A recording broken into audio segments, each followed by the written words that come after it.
My name is Lizzie or Sarah, depending on how you know me. Lizzie's more of a nickname I get from some people. It's a long story how I got it. Anyway, we won't go there. So, I know it's been a while and I feel really bad about it, and so there's been a whole lot going on and definitely a lot more than I can, post in this short video. Well, short video. And why not? But anyways, I will cut to the chase and I'll be downright truthful and tell you that I've been struggling. Yep, I've been struggling. So I don't know. I feel like this is like confession time or something. But anyway, so kind of my whole life, I've tried so hard to stay optimistic, just with about everything. I know, obviously, especially for those of you that know me, I'm not always that way. And I've tried so hard to keep a smile on my face, so hard to be that person, that people can look up to. But I feel like there's just so many expectations that have been weighing on my shoulders. And I felt that there's no way I could pass them all and still hold up my own weight without failing. This has really led me to feel a lot of things of depression and anxiety. I mean, not just this alone, obviously, but, feeling that I'm a failure and feeling that I can't measure up and just being accepted and liked for the person I am rather than the person everybody makes me to be or thinks I am type of thing. So yeah, and now we're approaching the meat of my topic. Bear with me. Okay, here we go. So, along with that, I've been struggling with a very vital part of my life. And that is a part I honestly couldn't live without. I mean, your average person, probably in some way, but your life would be a wreck.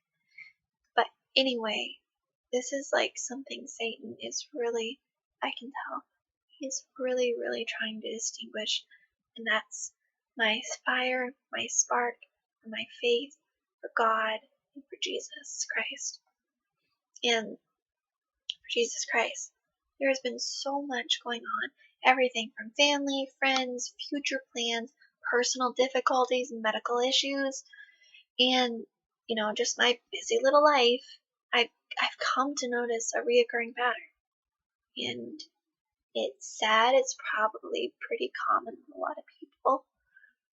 And every time I impulsively, or even sometimes subtly, decide to slide God back to that back burner a little bit, life is going great. I'm on the top of the mountain.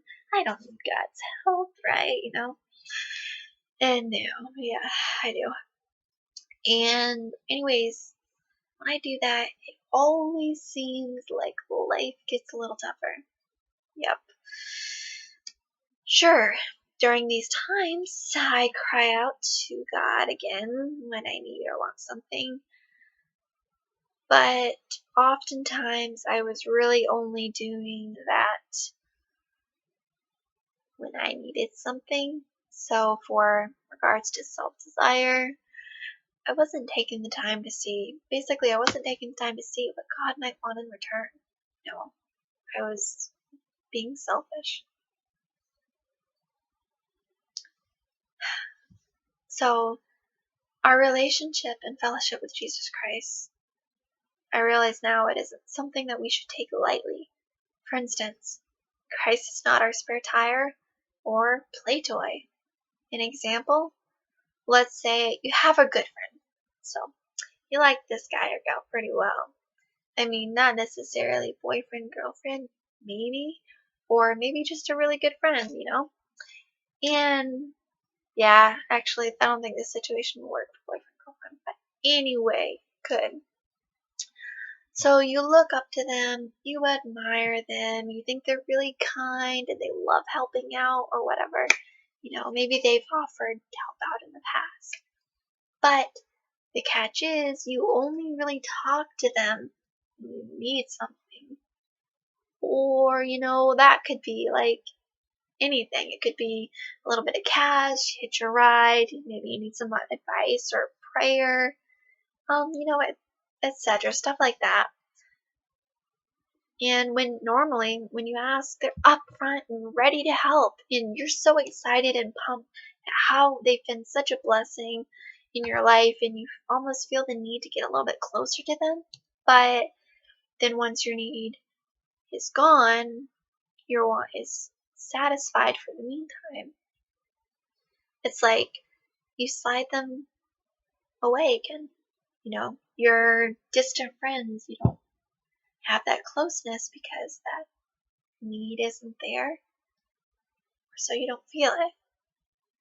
So kind of like that out of sight, out of mind type of thing. And when you've done that, you kind of forget to ask if that friends really needed anything in return. Without asking, you don't know. They could have been really struggling too.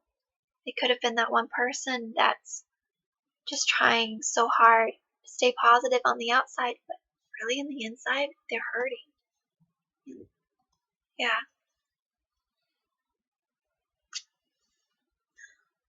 So,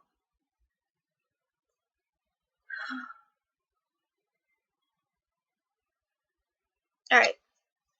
So, my mind is combobulating. So, now hold on. Alright. Maybe you're the type of person that wouldn't forget, right? You wouldn't forget to ask them if they need something in return. You're just that loving type of person, etc. Of course you would forget.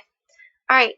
Or maybe you are the bargain maker, right? Okay. So you'll say you'll do something in return, as long as you get the help first, right? Okay. So, which isn't necessarily a bad thing, but let's say you bail out because you think it's impossible, too hard, or something puts you in a kind of uncomfortable position. Alright, it's out of your comfort zone. So, you drop out, or you forget about it. Yeah. But then one day comes, and you're in a situation where you need that help again, and you don't know what to do. So, you hop on back to your friend and ask for help. You expect them to be like, oh, I'm going to help you, blah, blah, blah. And then when the time comes, they're not there.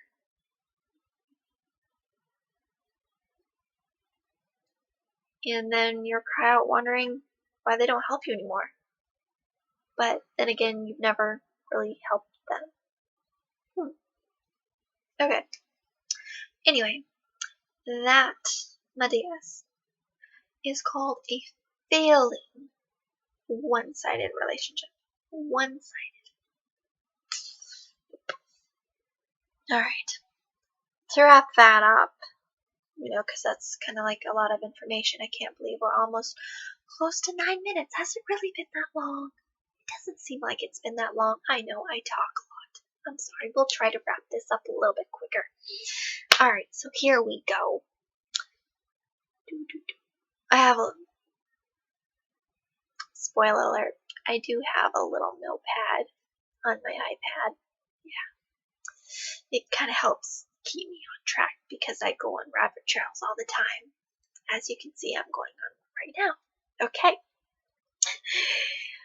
Okay, so to wrap that up, basically you're taking from somebody's cup and with no expectation of filling it or replenishing it. So basically you keep taking from a cup, thinking that this cup is just never going to end. And it keeps going. Anyway, it's so easy to think that everything will fill back up on its own. But life just doesn't work that way. And talking about actual people if someone is constantly taken from, they eventually will burn out. It's just a fact. That's why even for the most generous people, they need a little time to rebuild themselves. They need time and they need others to fill back into their cup as well. To not just take, but to give back. And for me personally, okay, I'm going to skip that bunny trail. Back to backing up to failing one-sided relationship. That is exactly what I was doing with my relationship with God. I was expecting Him to fill my wants, answer my questions, free me of my burdens, take away my pains, stop this life from hurting me so badly, etc., etc., etc., accepting all free of charge and unfulfilled promises to return the favor back to Him that were unfulfilled.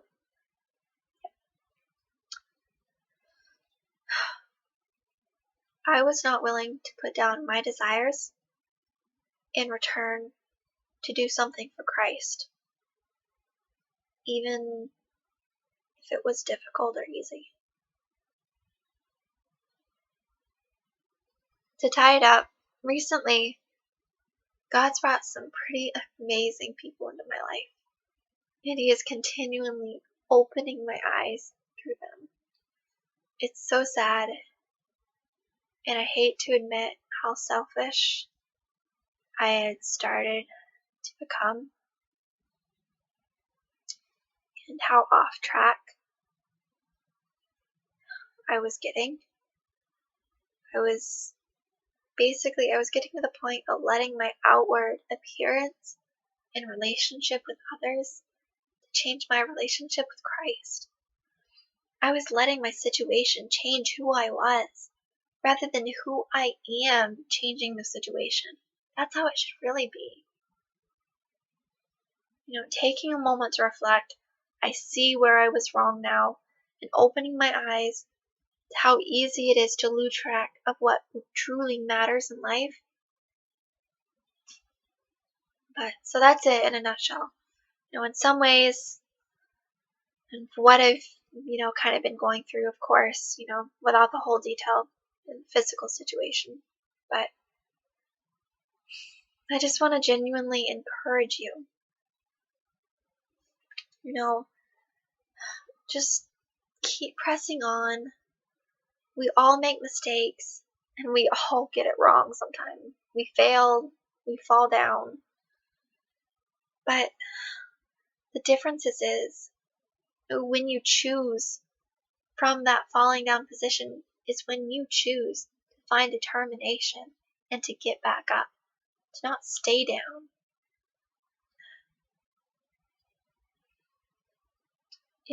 There was somebody that had told me once something along the lines of, much like our scars, we are to forgive our past. Much like the scars, they're there to let us not forget. Because, when we choose to forget, that the cycle thrives to repeat itself.